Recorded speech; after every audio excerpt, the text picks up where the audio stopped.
안녕하세요. 반갑습니다.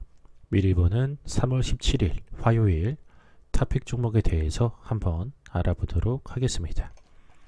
우선 전일 특징주 정화 먼저 해볼 텐데 상승한 종목 먼저 알아보도록 하겠습니다. 첫째, 솔트웍스 같은 경우에는 투자주의 환기 종목이 해제되며 급등하는 모습이 나왔고요.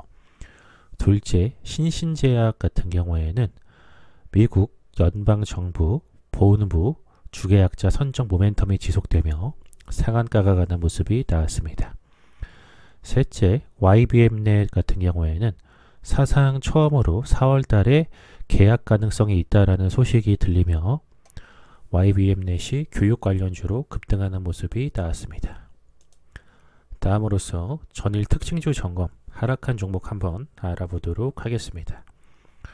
첫째, 코센 같은 경우에는 지난해 적자가 지속되며 하한가가 가는 모습이 나왔고, 둘째, 제스테판 같은 경우에는 감자 및 주식 분할 결정 여파가 지속되며 급락하는 모습이 나왔습니다. 셋째, 한국테크놀로지 같은 경우에는 최대 주주 주식담보대출 반대 매매 없다라는 해명 속에 급락하는 모습이 나왔습니다. 다음으로서는 3월 17일 화요일에 관심 갖고 봐야 될 섹터 및 종목 한번 알아보도록 하겠습니다. 첫째는 교육 관련주들 관심 갖고 보라고 말씀을 드려보겠는데요.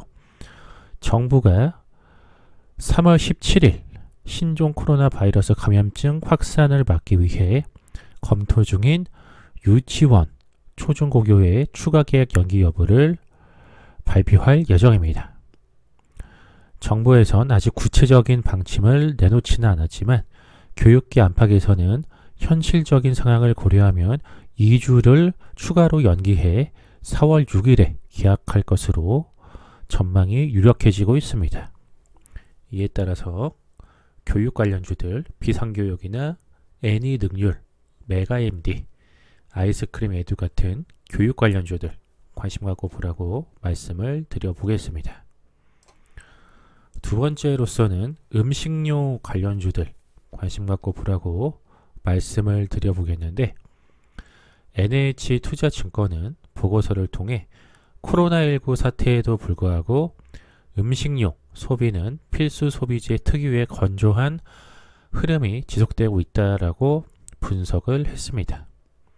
이와 관련해서 2020년 연간으로 국내 시장에서의 실적 회복과 해외 시장에서의 성장이 두드러지며 그동안 주가 하락 요인이 모두 소멸될 것으로 전망을 했습니다.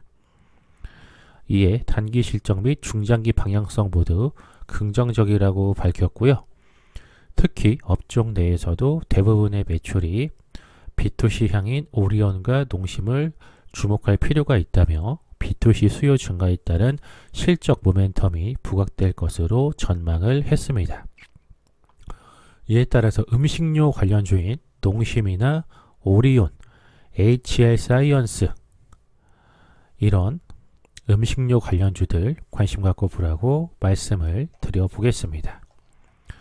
마지막 세 번째로서는 DNA 백신 관련주들 관심 갖고 보라고 말씀을 드려보겠는데, 제넥시는 전일 언론을 통해 코로나19 예방할 수 있는 DNA 백신 일명 GX19를 개발하기 위해 지난 13일 제넥신을 포함한 바이넥스 국제 백신 연구소, 제넨바이오, 카이스트, 포스텍 등 6개 기관이 산학년 컨소시엄을 구성했다라고 밝혔습니다.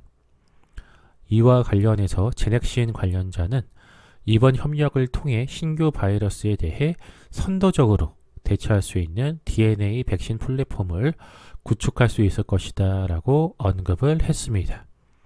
이에 따라서 DNA 백신 관련주인 제넥신이나 바이넥스, 제넨바이오 같은 종목들 관심 갖고 보라고 말씀을 드려보겠습니다.